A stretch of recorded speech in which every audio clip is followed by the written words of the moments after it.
আকাশবাণী কলকাতা জেলার চিঠি নদিয়া থেকে পাঠিয়েছেন আমাদের প্রতিনিধি অনুপম মোদক। বিশ্বের সেরা 10 জন মৃত্তিকা গবেষকের তালিকায় নদিয়ার মোহনপুর বিধানচন্দ্র কৃষি বিশ্ববিদ্যালয়ের উপাচার্য অশোক কুমার পাত্র স্থান পেয়েছেন। রজিটেক্সের বিচারে এই স্থান। ডক্টর পাত্র গবেষণা করেছেন মাটির রোগ দমন নিয়ে।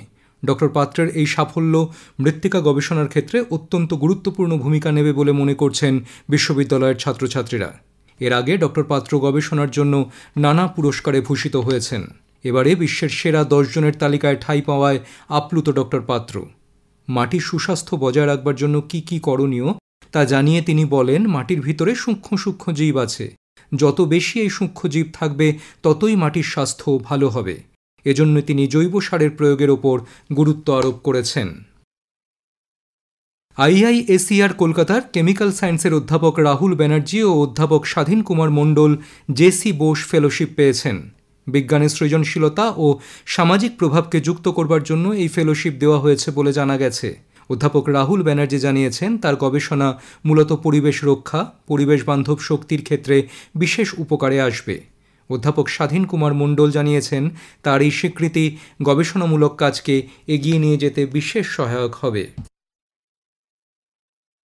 জেলার চাকদহে একটি বেসরকারি গোল্ড লোন ব্যাংকে সোনা লুটের ঘটনার কিনারা হয়েছে। ওই ঘটনায় অভিযুক্ত 5 জনকে এ পর্যন্ত গ্রেফতার করা হয়েছে। উদ্ধার হয়েছে 249 প্যাকেট সোনার গয়না।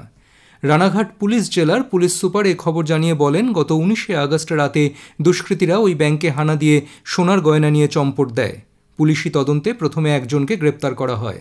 সেদিন দুষ্কৃতীদের বাইকে করে নিয়ে যে ব্যক্তি যাতায়াত করেছিলেন তাকে হেফাজতে নিয়ে জিজ্ঞাসা করে পুলিশ 2 দুষ্কৃতীর সন্ধান পায়। পুলিশ তাদেরকে গ্রেপ্তার করে একটি আগ্নেয়াস্ত্র এবং 166 প্যাকেট সোনার গয়না উদ্ধার করে।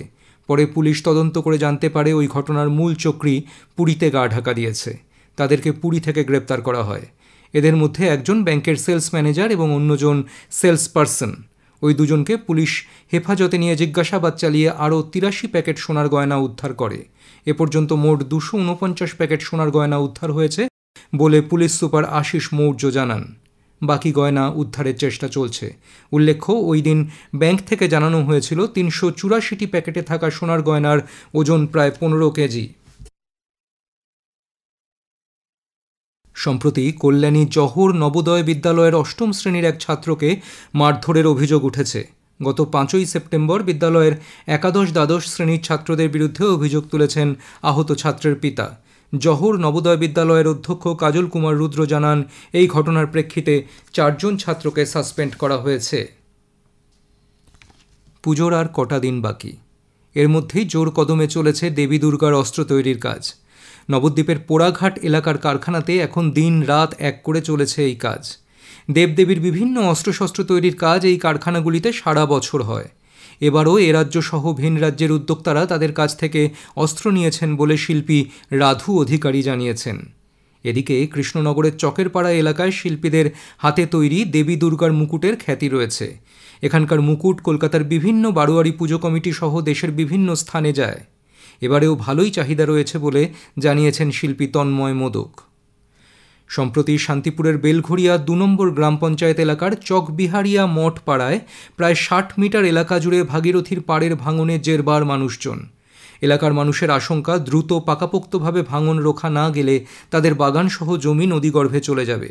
সেচ দপ্তরের পক্ষ থেকে ভাঙনের খবর পাওয়ার পর বালির বস্তা ফেলে ভাঙন মোকাবিলার কাজ শুরু হয়েছে বলে জানিয়েছেন বেলঘড়িয়া 2 নম্বর গ্রাম পঞ্চায়েতের প্রধান বর্ণালী বর্মন।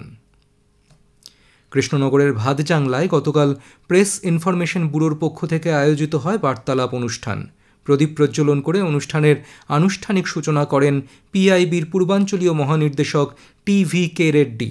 অনুষ্ঠানে অন্যান্যদের মধ্যে উপস্থিত ছিলেন বিশিষ্ট সাংবাদিক দেবদূত ঘোষ ঠাকুর, কলকাতা পিআইবির অতিরিক্ত মহানির্দেশক জেন নামচু।